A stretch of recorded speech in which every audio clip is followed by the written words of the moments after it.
Audio Jungle.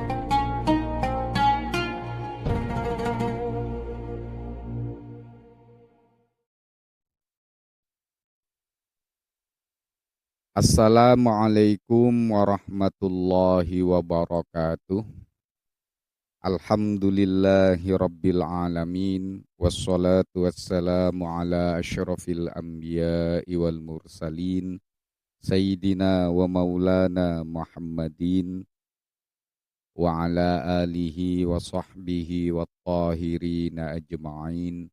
Rabbi syrah li sadri wa yassir li amri wahlul uqdatam min lisani yafqahu qawli amma ba'du.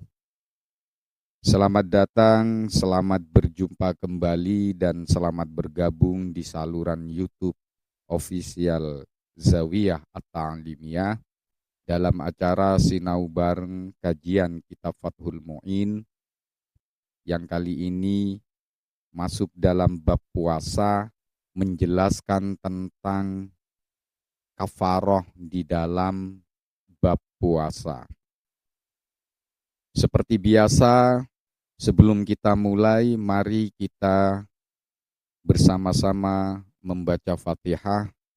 Kita hadiahkan kepada baginda Nabi Muhammad sallallahu alaihi wasallam wa ala alihi wa ashabihi wa dzurriyyatihi wa ahli baitihi wa azwajatihi wa ila jami'il anbiya wal mursalin wa nakhussu khususan maulana bal yamin malkan sayyidina nabiyullah hidir wa jami'il malaikatil muqarrabin salawatullahu salamuhu alaihi wa alaihim ajma'in wa ila jami'il aimmatil mujtahidin wa muqallidihim fid din wal ulama'il amilin wal mukhlasin wal musannifin wal muhaddithin wal qurra'i wal mufassirin wasadatis sufiyyati wal muhaqqiqin wa awliya'il kauni ajma'in wa maulana awwalus sufin sayyidina Wais al-Qarani wa maulana al-imamil a'zam Muhammad bin Idris asy-Syafi'i wal imam Abi Hanifah wal imam Malik bin Anas wal imam Ahmad bin Hanbal wa hujjatil Islam al-imam Abil Hamid Muhammad bin Muhammad al-Ghazali wa sultanil awliya'i Syekh Abdul Qadir al-Jilani qaddasa sirra wa nawara dharihah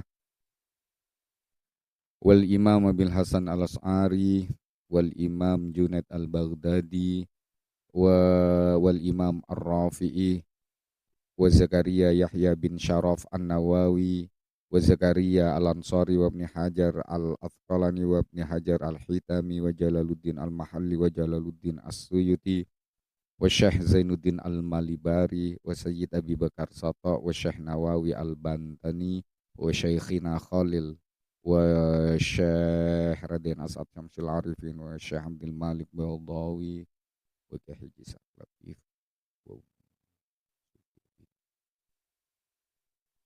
wa jami'il masyayikhina wa muallimina ustadina wa jami'il muslimina wal muslimat wal mu'minina wal mu'minat al ahya'i minhum wal amwat syai'lillahi lana wa lahumul fatihah. A'udzu billahi minasyaitonir rajim. Bismillahirrahmanirrahim. Alhamdulillahi rabbil alamin arrahmanir rahim maliki yaumiddin iyyaka na'budu wa iyyaka nasta'in ihdinas siratal mustaqim siratal ladzina an'amta 'alaihim ghairil maghdubi 'alaihim waladdallin. Rabbi ghfirli wa liwalidayya amin. Bismillahirrahmanirrahim. Qala al-musannif wasyarih wal muhassi rahimahumullahu ta'ala wa nafa'ana bihim wa ulumihim fid dharain rabbi yassir wa'in. Wa yajibu ala man afsadahu ay sauma ramadhana bijima'in athima bihi li ajlis saumi la bistimna'in wa uklin kafaratun mutakarriratun bitaqarruril ifsadi wa illam yakfur atau wa illam yukaffir anisabiki ma'ahu ay ma'a qada'i dzalika shaumi.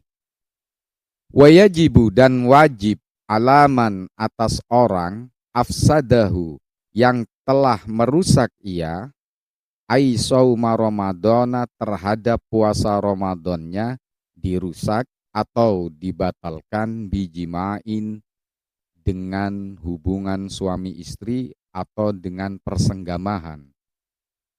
Athima yang mana seseorang tersebut menjadi berdosa bihi lantaran karena perbuatan jimaknya atau karena persenggamahannya itu menjadi berdosa li ajli shaumi karena alasan melanggar larangan puasa Ramadan. La bistimnain bukan membatalkan puasa, bistimnain dengan istimna atau mencari kenikmatan untuk mengeluarkan sperma di luar persenggamahan. Seperti onani misalnya. Wa uklin dan juga membatalkan puasanya tersebut bukan karena makanan. Apa yang diwajibkan? Kafarotun, membayar kafaroh atau menunaikan kafaroh, mutakarriratun yang diakumulasikan kafaroh tersebut bitakorruril ifsadi berdasarkan berapa kali ia membatalkan puasa dengan persenggamahan tersebut di dalam hari-hari puasa Ramadan.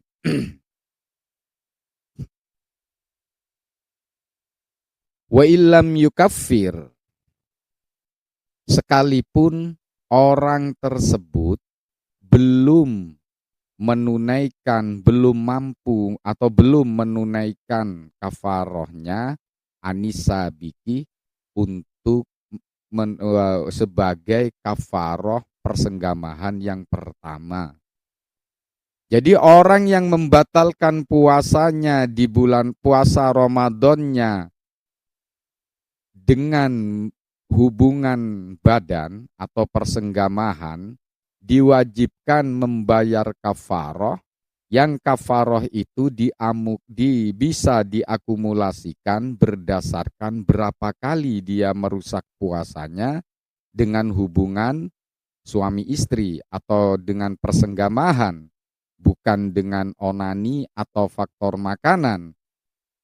Sekalipun, jadi diakumulasikannya itu sekalipun dia belum bisa membayar kafaroh untuk mengkafaroi jima atau persenggamahan yang ia lakukan sebelumnya.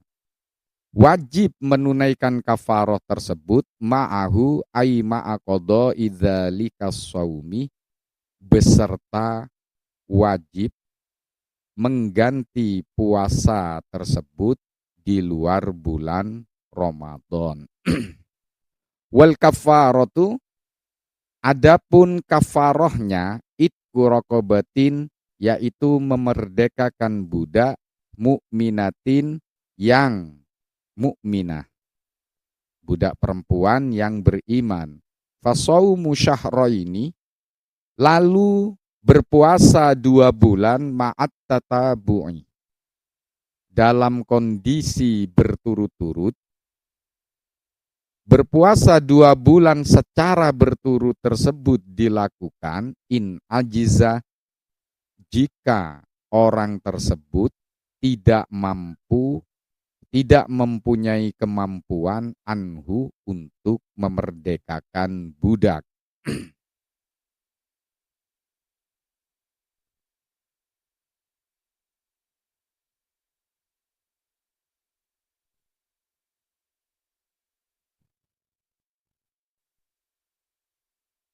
Fa it'amu sittina, kemudian memberikan bahan makanan pokok sittina terhadap atau kepada 60 miskinan orang miskin au fakiron atau orang fakir. Memberikan makanan kepada 60 orang fakir atau miskin ini dilakukan in ajaza jika dia tidak mampu anis saumi untuk melakukan puasa 2 bulan berturut-turut liharumin karena faktor tua renta au marodin atau karena sakit yang membahayakan dan dibenarkan oleh syariat. Menunaikan kafaroh tersebut biniyati kafarotin dengan niat menunaikan kafaroh. Wa yu'ta likulli wahidin muddu min ghalibil quti wa yu'ta dan diberikan likulli wahidin kepada masing-masing orang dari 60 fakir miskin tersebut muddun satu mud min ghalibil quti dari makanan pokok yang umum di daerah penerima kafaroh tersebut. Wala yajuzu dan tidak boleh sorful kafaroti mendistribusikan kafaroh atau menyerahkan kafaroh berupa bahan makanan pokok tersebut liman kepada orang talzamuhu yang wajib orang yang membayar kafaroh tersebut mu'minatuhu yang diwajibkan kepada orang yang membayar kafaroh tersebut mu'natuhu biaya hidupnya orang yang menerima. Jadi ini agak panjang kita menjelaskannya, nggih. Kita jelaskan pelan-pelan.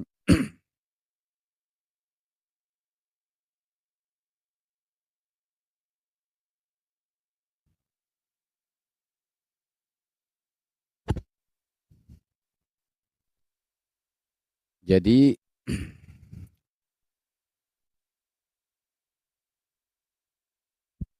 di dalam kitab I'anatut Thalibin yang ditulis oleh Syekh Sayyid Abi Bakar Sato dalam menghasiah memberikan catatan-catatan kepada kitab Fathul Mu'in tersebut membuat menyimpulkan ada 9 hal yang oleh Sayyid Abi Bakar Sato diambil dari keterangan-keterangan yang diungkapkan oleh penulis kitab Fathul Mu'in. Ada 9 hal. Orang yang berpuasa di bulan Ramadan membatalkan puasanya dengan jima, lalu dia diwajibkan membayar kafarah. Ada kewajiban kafarah yang harus ditunaikan di samping Di samping kewajiban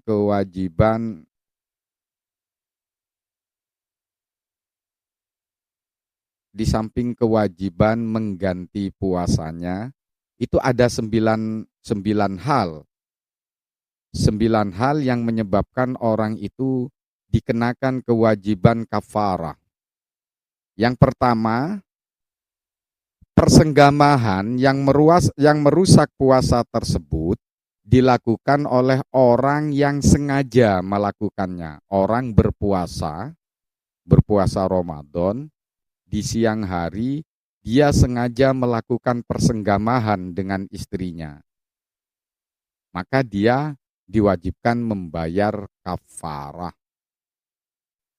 Artinya, jika dia melakukan bukan karena faktor kesengajaan, lupa misalnya, maka dia tidak dibebani kewajiban kafarah. Cuman dia diwajibkan mengganti puasanya jika dia lupa melakukan persenggamahan tersebut.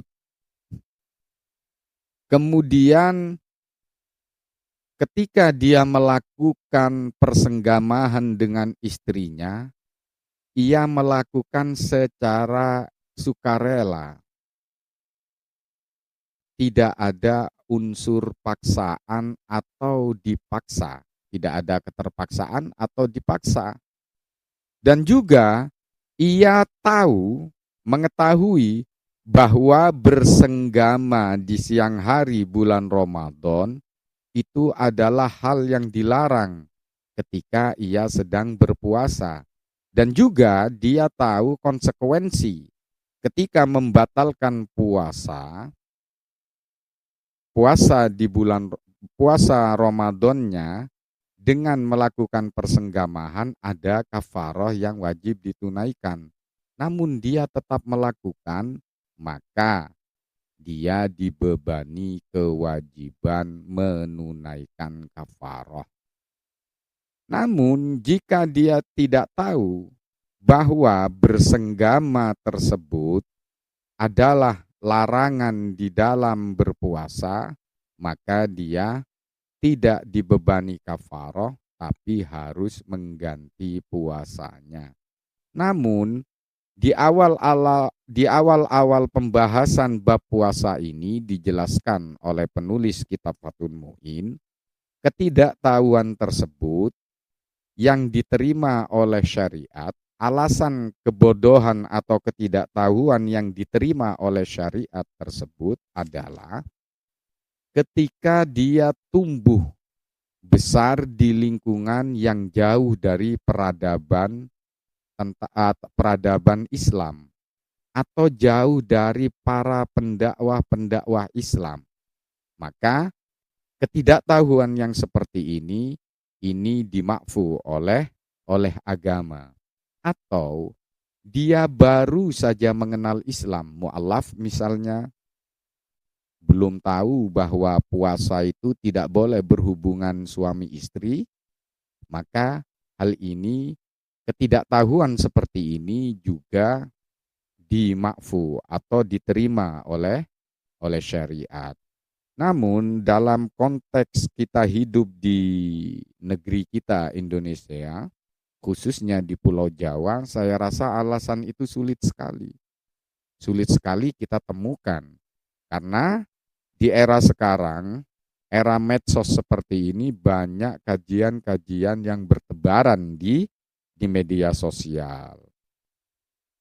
Jadi alasan pertama, faktor pertama yang menyebabkan orang itu mempunyai kewajiban atau dikenakan kewajiban menunaikan kafaroh ketika ia membatalkan puasanya dengan persenggamahan. Yang pertama yaitu orang yang melakukan persenggamahan tersebut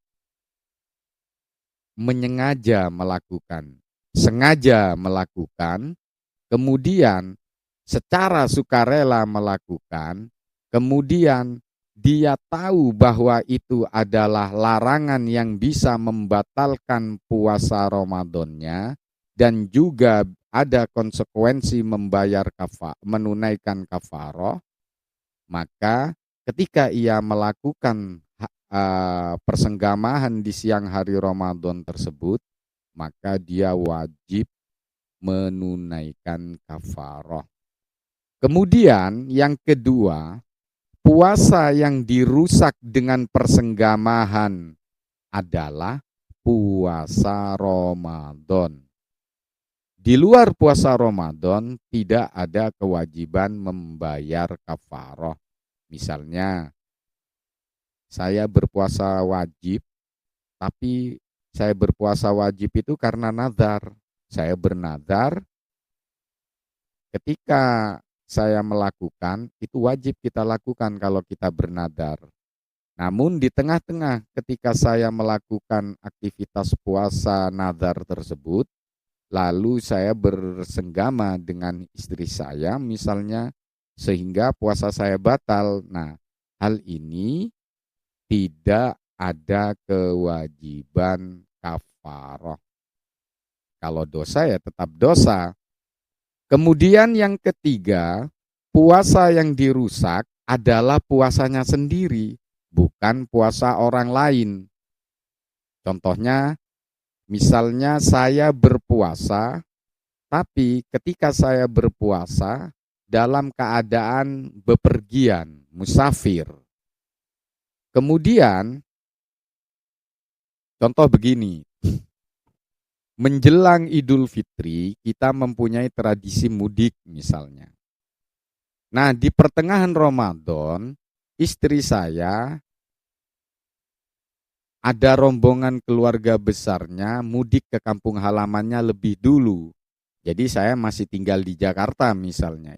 Istri saya pulang lebih dulu ke kampung halaman.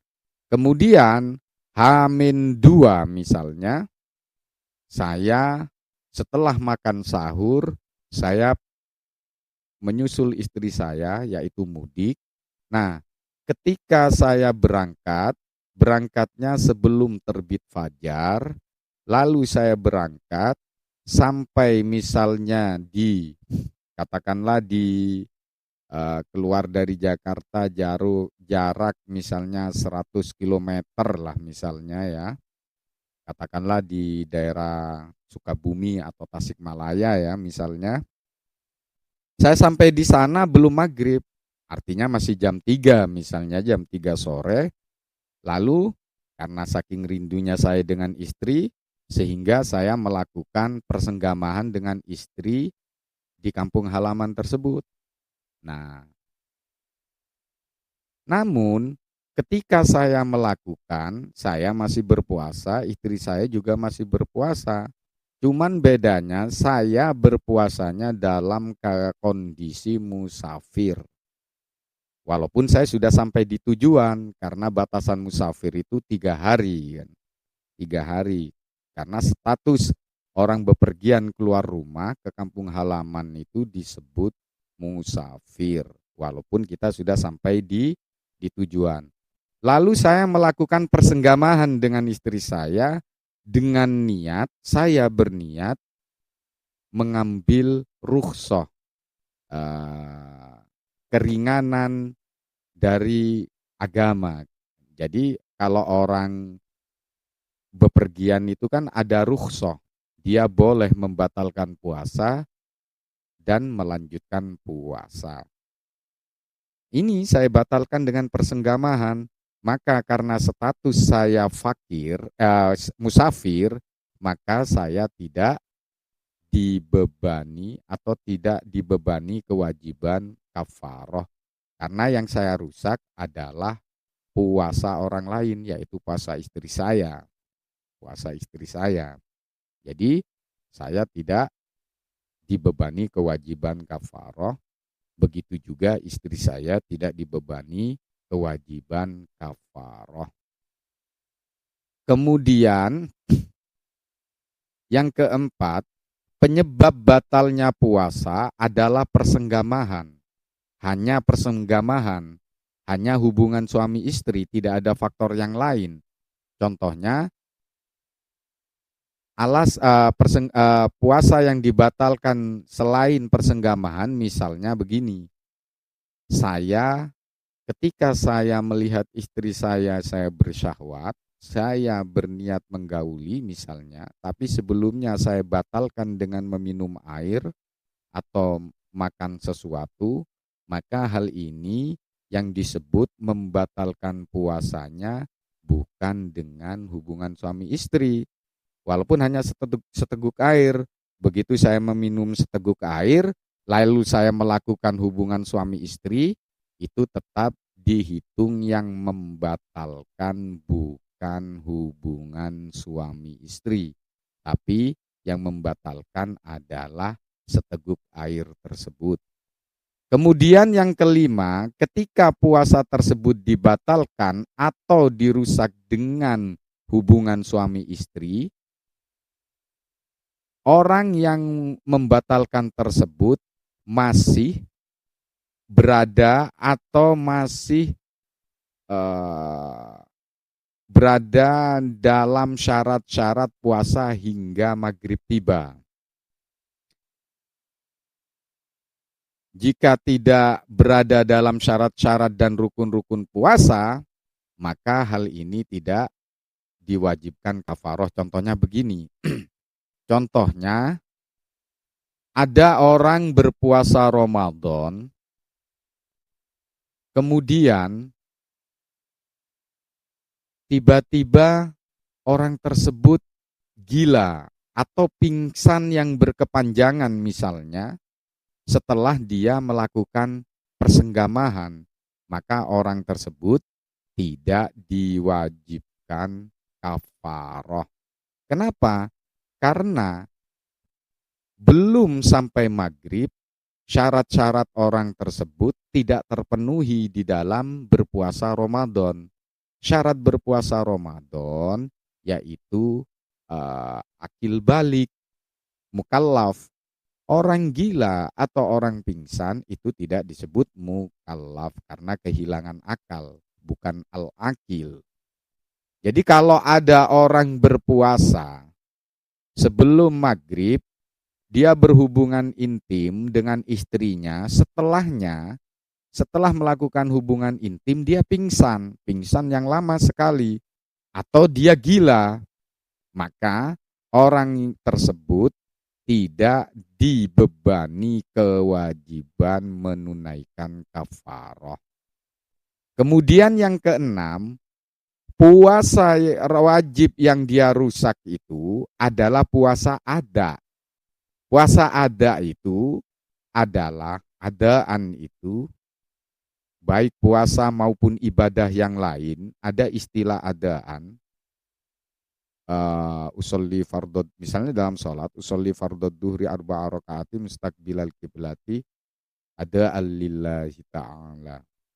Kalau kita sholat sendiri itu kan biasanya seperti itu niatnya dalam madhab syafi'i. Guru-guru kita mengajarkan.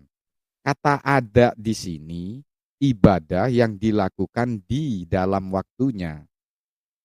Contohnya kayak sholat duhur dilakukan belum keluar dari waktu duhur. Itu ketika kita melakukan disebut adaan.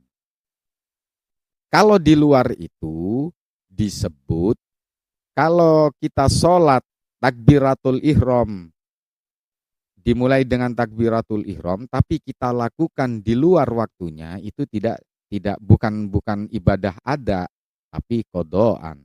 Sama seperti puasa Ramadan yang kita lakukan di bulan Ramadan itu adaan. Tapi puasa Ramadan yang kita lakukan di luar bulan Ramadan itu artinya kodoan, pengganti. Nah, puasa yang dirusak harus puasa ada. Jika bukan puasa ada, maka tidak wajib kafaroh. Karena termasuk kodoan yang dilakukan di luar Ramadan. Yang ketujuh, dia berdosa melakukan persenggamahan tersebut. Kita berhubungan suami istri dengan istri kita, itu kan boleh, bahkan dianjurkan kan, nafkah batin itu. Dianjurkan. Artinya tidak dilarang ketika kita menggauli istri kita. Namun ketika bulan Ramadan kita dilarang di siang hari melakukan aktivitas seks, berhubungan intim dengan istri kita. Nah, yang dimaksud di sini puasa yang ada dosa yang disebabkan oleh persenggamahan tersebut. Persenggamahan yang kita lakukan dengan istri kita di siang bulan Ramadan itu dilarang. Kalau dilanggar kita berdosa. Jika dia tidak berdosa melakukan persenggamahan tersebut, maka tidak wajib kafaroh. Contohnya, ada seorang bocah menjelang akil balik, belum akil balik, menjelang akil balik dia berpuasa. Dia berpuasa, tapi di pertengahan hari dia melakukan hubungan seksual misalnya. Maka dia tidak berkewajiban kafaroh. Atau ada orang musafir atau orang sakit yang kedua-duanya sama-sama berpuasa lalu melakukan persenggamahan dengan contoh yang saya sebutkan tadi, dengan niat mengambil rukhsah, ini juga tidak berkewajiban membayar kafarah. Karena orang sakit dan orang musafir ada keringanan-keringanan di dalam melaksanakan puasa. Dia boleh tidak berpuasa, dia boleh berpuasa. Kemudian yang kedelapan, dosa yang disebabkan persenggamahan tersebut hanya faktor karena melanggar ibadah puasa Ramadan, bukan dosa yang disebabkan oleh faktor lain misalnya. Contohnya seperti perzinahan.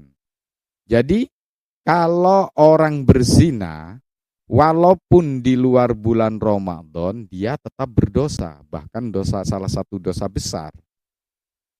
Walaupun bukan di bulan Ramadan. Jadi berzina itu berdosa besar bukan karena lantaran Ramadannya. Ketika dia berpuasa, di siang hari melakukan perzinahan, dia tidak dibebani kewajiban menunaikan kafarah. Karena apa?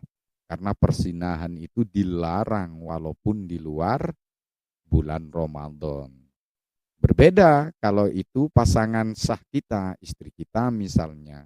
Di luar bulan Ramadan tidak ada larangan selama dia tidak haid atau nifas dan selama kita menggaulinya lewat jalan yang benar, bukan lewat belakang misalnya. Itu kan boleh, bahkan dianjurkan. Tapi kalau perzinahan, larangan perzinahan itu tidak terkait dengan bulan Ramadan. Oleh karenanya, ketika seseorang melanggar membatalkan puasanya karena perzinahan, maka dia tidak mempunyai kewajiban membayar kafarah. Karena dosa yang ditimbulkan dari persenggamahan tersebut bukan karena alasan melanggar Ramadan. Karena dia melanggar persinahannya itu. Ini yang ke-8. Sekarang yang ke-9.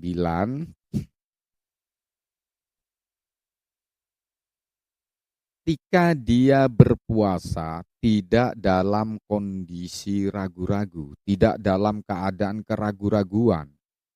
Contohnya, saya ketika makan sahur di malam hari, saya menduga ketika saya makan sahur itu malam masih berlangsung. Saya makan, tetapi setelah saya makan, jelaslah waktu saya makan tadi sebetulnya sudah terbit fajar misalnya. Nah, ini kan saya pertarungan ketika subuh. Wah, ini tadi itu sebetulnya waktu saya makan sudah sudah terbit fajar. Dia ragu-ragu, tapi dia tetap berpuasa. Kemudian di siang hari dia melakukan hubungan suami istri. Nah, puasa yang dalam keraguan seperti ini, melakukan hubungan suami istri tidak berkewajiban kafarah. Atau contoh lain, misalnya jam 1 siang, istirahat kerja misalnya jam makan siang kalau di bulan Ramadan, ketika itu bulan Ramadan, setelah jam istirahat siang, saya lupa kalau hari itu bulan Ramadan, puasa Ramadan. Lalu saya minum seteguk air. Saya minum seteguk air, lalu setelah saya minum, saya ingat kalau saya sedang berpuasa. Namun, saya menduga bahwa minum dalam keadaan lupa di bulan puasa tersebut juga membatalkan puasa. Lalu saya berhubungan suami istri dengan istri saya ketika pulang kantor misalnya atau pulang kerja.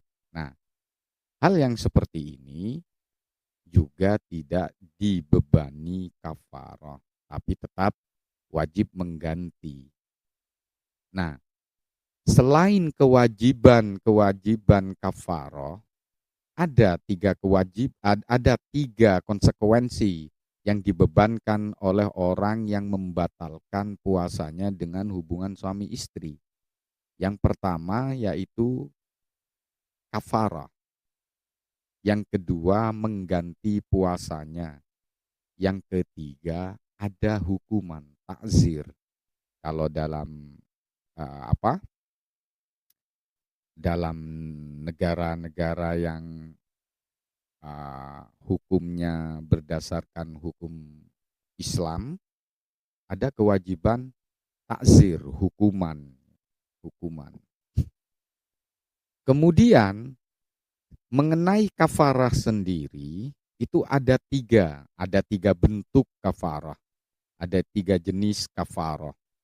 Kafarah yang pertama memerdekakan budak, lalu yang kedua berpuasa 2 bulan berturut-turut. Kemudian yang ketiga memberikan memberikan bahan makanan pokok untuk 60 orang fakir atau miskin. Jadi ada tiga bentuk ini. Jadi ketika orang melanggar puasanya, membatalkan puasa dengan persenggamahan, dia dibebani kafarah. Model kafarohnya, bentuk kafarohnya ada tiga. Menurut kitab I'anatul Thalibin ini, ada tiga. Yang pertama memerdekakan budak. Nah, kafaroh yang harus dilakukan pertama yaitu memerdekakan budak. Syaratnya memerdekakan budak jika dia mempunyai kemampuan secara finansial, mempunyai uang untuk memerdekakan budak. Itu syarat pertama. Syarat yang kedua, ketika dia mempunyai kemampuan, dalam radius perjalanan qashar kurang lebih 87 km, dia ada budak yang bisa dimerdekakan. Tapi ketika dalam radius 87 km tersebut tidak ditemukan budak, maka kewajiban atau kafaroh memerdekakan budak ini gugur. Nah, yang pertama ini di era sekarang itu sudah tidak berlaku. Tidak berlaku walaupun ada ulama-ulama modern yang mencoba untuk mengkias, menganalogikan hukum perbudakan kepada orang yang terbebani hutang yang sehingga dia diperbudak oleh seseorang. Tapi ini perdebatan. Intinya perbudakan di era sekarang khususnya di negeri kita itu sudah tidak ada.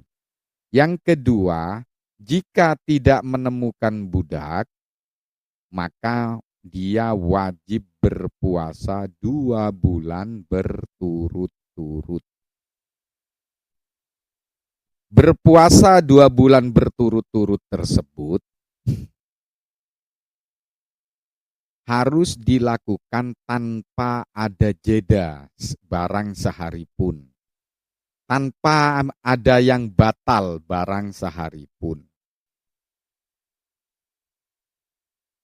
Ketika batal puasa 2 bulannya itu, dikarenakan selain nifas, gila, pingsan yang berkepanjangan, selain itu penyebabnya, maka dia harus mengulang dari pertama lagi. Kemudian bentuk kafaroh yang ketiga, ketika seseorang tidak mampu melakukan puasa 2 bulan berturut-turut, yang ketiga dia wajib memberikan bahan makanan pokok kepada 60 orang fakir miskin. Bahan makanan pokok. Artinya, jika yang diserahkan ke 60 orang tersebut berupa makanan matang, misalnya supaya mudah menghitungnya, di pagi hari saya mengirim seorang fakir buat makanan pagi, sarapan, Siang saya buatkan makanan untuk makanan siang, sore atau malam saya buatkan kirim makanan buat makanan malam, saya lakukan seperti itu, maka ini tidak cukup kafarah seperti ini. Harus diberikan berupa bahan makanan pokok 60 orang fakir miskin. Ini menurut madhab Syafi'i. Satu mud, satu mud setiap orangnya, masing-masing orang dari 60 orang fakir miskin tersebut diberikan bahan makanan pokok berupa satu mud. Satu mud itu 8 ons kalau tidak salah. Tidak sampai 1 kilogram. 8 ons. Jadi kalau misalnya ini klasifikasi hukum kafaroh. Misalnya saya tidak akan menjelaskan mengenai perbudakan karena sudah tidak ada lagi. Misalnya saya berpuasa 2 bulan berturut-turut, di hari terakhir saya batal puasa saya, tapi batalnya tersebut bukan karena nifas, bukan karena haid, bukan karena gila yang berkepanjangan, atau bukan karena sakit karena faktor usia tua renta, maka saya harus mengulang puasa dari awal lagi. Jadi tidak boleh ini ketika kita melakukan hubungan intim dengan istri kita, lalu kita karena kita kaya, lalu kita langsung memberikan sembako kepada 60 orang, tidak boleh. Bukan seperti itu. Kita harus menjalankan puasa dulu sampai di mana kita tidak berhasil, baru kita beralih ke bentuk kafarah yang ketiga, yaitu memberikan sembako kepada 60 orang fakir miskin, bahan makanan pokok kepada 60 orang fakir miskin. Mengenai definisi jima bersenggama itu, yaitu melakukan hubungan suami istri baik melalui dubur maupun melalui kubul, sekalipun dubur dan kubul itu milik binatang, atau sekalipun alat vital laki-laki itu memakai pembungkus, mohon maaf, misalnya semacam alat kontrasepsi, kondom misalnya, itu tetap berkewajiban kafarah.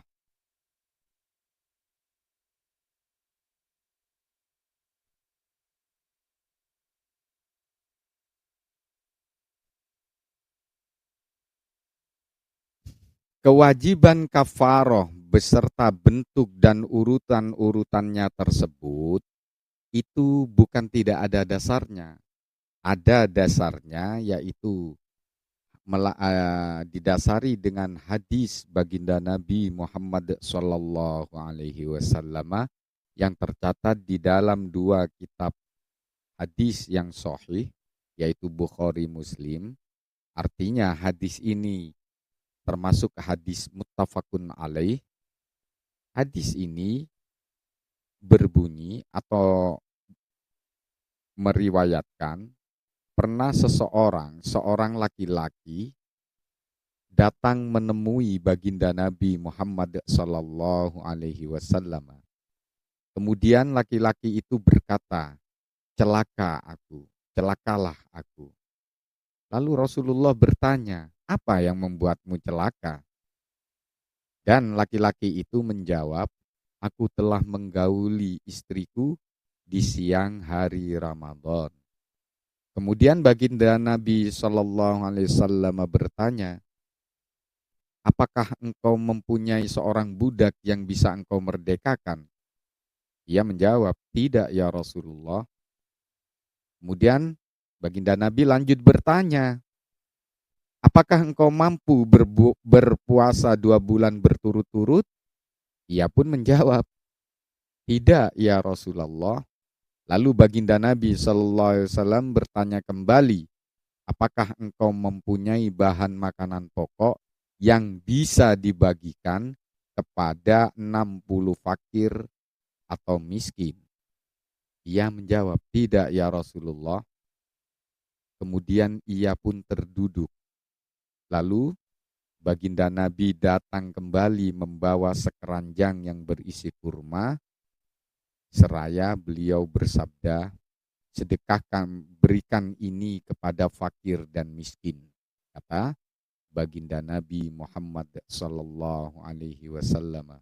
Kemudian ia bertanya kepada baginda Nabi, apakah ini disedekahkan pada orang yang lebih fakir dari kami ya Rasulullah? Demi Allah, tak satu pun keluarga yang ada di lorong-lorong kota ini yang lebih membutuhkan sekeranjang kurma ini dibandingkan keluarga kami ya Rasulullah. Baginda Nabi pun kemudian bertawa, menampakkan barisan gigi-gigi mulia beliau. Kemudian baginda Nabi Shallallahu Alaihi Wasallam bersabda, berikanlah sekeranjang kurma ini kepada keluargamu. Nah, di depan tadi ada keterangan ungkapan dari penulis kitab Fathul Mu'in ini, wala yajuzu sorful kafaroti liman talzamuhu mu'natuhu. Jadi di depan kita baca tadi tidak boleh memberikan kafarohnya kepada keluarga yang biaya hidupnya ia tanggung. Yang biaya hidupnya menjadi kewajibannya dia sehari-harinya. Tidak boleh. Lalu bagaimana dengan hadis ini? Bukankah dalam hadis ini ada kalimat yang menyatakan, serahkanlah sekeranjang kurma ini kepada keluargamu? Apakah ini bertentangan dengan hadis baginda Nabi, ungkapan penulis kitab ini? Bagaimana cara kita menjawabnya ini? Apakah ulama tidak membaca hadis ini? Apakah penulis kitab Fathul Mu'in ini tidak membaca hadis ini? Nah, makanya kita jangan terburu-buru, kita jangan ikuti orang yang menyatakan, apakah Anda lebih memilih Imam Syafi'i daripada baginda Nabi? Jangan seperti itu. Ada kaidah yang harus kita fahami ketika memahami satu hadis. Jadi kalau ada seolah-olah kontradiktif antara paradok antara sabda Nabi dan tulisan yang ada di dalam kitab Fathul Mu'in ini mengenai kalimat atau kata yang menyatakan, baginda Nabi menyatakan, serahkan sekeranjang kurma ini kepada keluargamu. Sedangkan di dalam kitab Fathul Mu'in ada keterangan yang ditulis oleh Syekh Zainuddin Al-Malibar, wala yajuzu sorful kafaroti liman talzamuhu mu'natuhu. Bagaimana kita cara menjawabnya? Ada 3 jawaban di sini yang ditulis oleh Sayyid Abi Bakar Sato, penulis kitab I'anatul Thalibin. Yang pertama, kalimat serahkan sekeranjang kurma ini kepada keluargamu bisa difahami bahwa hadis ini menjelaskan bahwa baginda Nabi mensedekahkan sekeranjang kurma kepada orang tersebut. Kemudian baginda Nabi bersabda, serahkan ini kepada keluargamu, karena baginda Nabi tahu betul orang yang datang tersebut adalah orang fakir. Dan juga baginda Nabi sekaligus tahu bahwa orang ini mempunyai tanggungan menunaikan kafarah. Dan karena juga baginda Nabi telah melakukan perbincangan bahwa hampir tidak ditemukan orang yang lebih fakir daripada dia. Nah, ini jawaban yang pertama. Jawaban yang kedua, kalimat serahkanlah sekeranjang kurma ini kepada keluargamu bisa difahami bahwa kata tersebut menjelaskan tentang konteks kafaroh, menjelaskan konteks kafaroh, dan mengenai titik larangan, illah sebagai larangan memberikan kafaroh kepada keluarganya, alasan dilarangnya ketika kafaroh itu dikeluarkan, diambil dari hartanya sendiri, lalu dibagikan kepada keluarganya. Ini yang dilarang. Namun ketika harta itu diberi oleh orang lain untuk membayar kafarohnya, lalu diserahkan ke keluarganya, ini tidak ada pertentangan dengan hadis Nabi kalau dilarang. Karena dalam hadis itu, baginda Nabi yang menyerahkan kurma itu kepadanya. Jadi tidak ada yang kontradiktif di sini. Dan jawaban yang ketiga, sebagian ulama berpendapat bahwa kalimat serahkanlah sekeranjang kurma ini kepada keluargamu adalah hukum khususiyah bagi baginda Nabi. Hukum ini khusus bagi baginda Nabi. Ada sebagian ulama yang berkata seperti itu. Apa itu hukum khususiyah? Hukum khususiyah sama seperti baginda Nabi boleh menikah lebih dari empat. Dari empat. Sedangkan umatnya hanya sampai empat. Lebih dari empat tidak boleh. Baginda Nabi secara khusus boleh empat. Enak ya jadi Nabi. Enak kata Anda. Dari sekian istri-istri baginda Nabi itu tidak ada yang pilihannya sendiri. Allah lah yang memilihkan. Kemudian khususiyah berikutnya seperti sholat tahajud. Sholat tahajud bagi baginda Nabi adalah wajib, tidak bagi umatnya. Nah, itu yang disebut hukum khususiyah.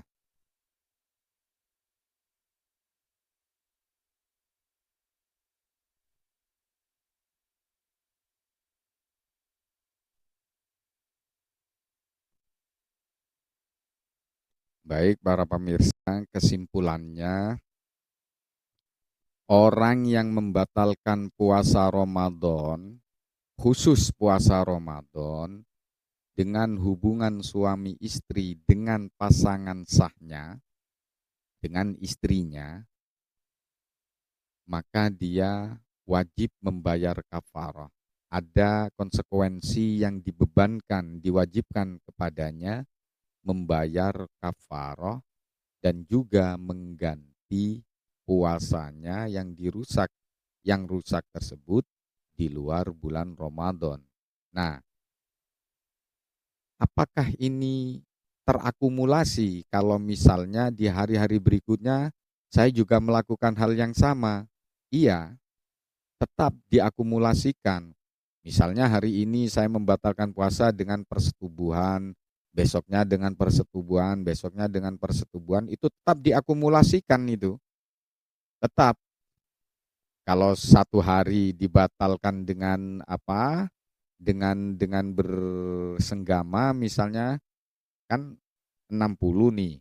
60 apa? 60 bahan makanan pokok.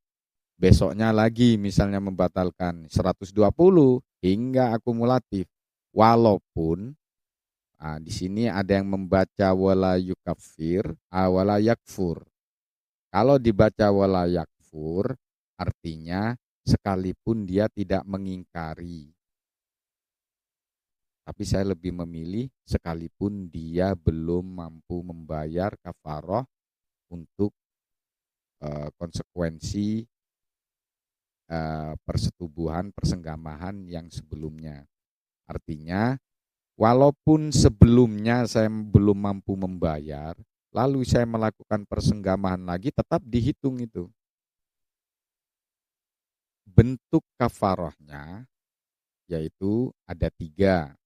Yang pertama memerdekakan budak, kemudian berpuasa 2 bulan berturut-turut, lalu memberikan bahan makanan pokok kepada 60 orang fakir miskin.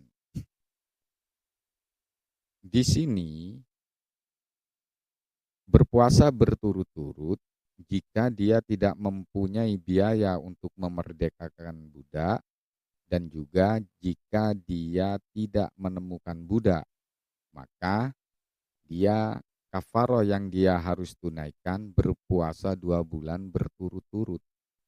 Kemudian jika ia tidak mampu melakukan puasa 2 bulan berturut-turut, alasannya karena usianya sudah tua renta atau sakit, maka dia kewajibannya adalah memberikan bahan makanan pokok kepada 60 orang fakir ataupun miskin. Nah, ketika menunaikan kafaroh tersebut harus diniati menunaikan kafaroh. 60 orang itu masing-masing mendapat 1 mud. 1 mud ini kurang lebih 8 ons.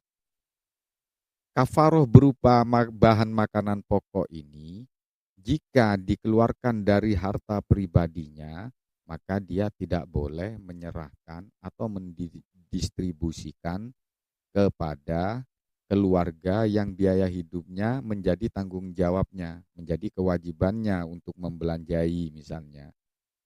Itu tidak boleh.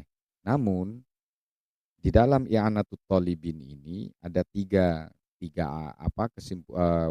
ada tiga pemahaman mengenai hadis itu.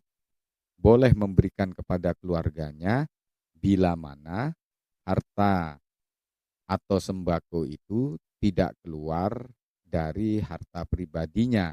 Artinya diberikan orang lain memberikan harta sembako lalu dia sedekahkan, dia distribusikan atas nama kafarohnya.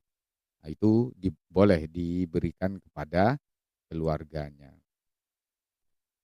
Baik para pemirsa yang dimuliakan Allah, semoga sedikit yang saya sampaikan dalam video ini semoga menjadi ilmu yang bermanfaat baik bagi diri saya pribadi, bagi para penyimak video ini dan keluarga dan masyarakat sekitar agar kita dapat melakukan ibadah sesuai tuntunan baginda Nabi Muhammad sallallahu alaihi wasallam.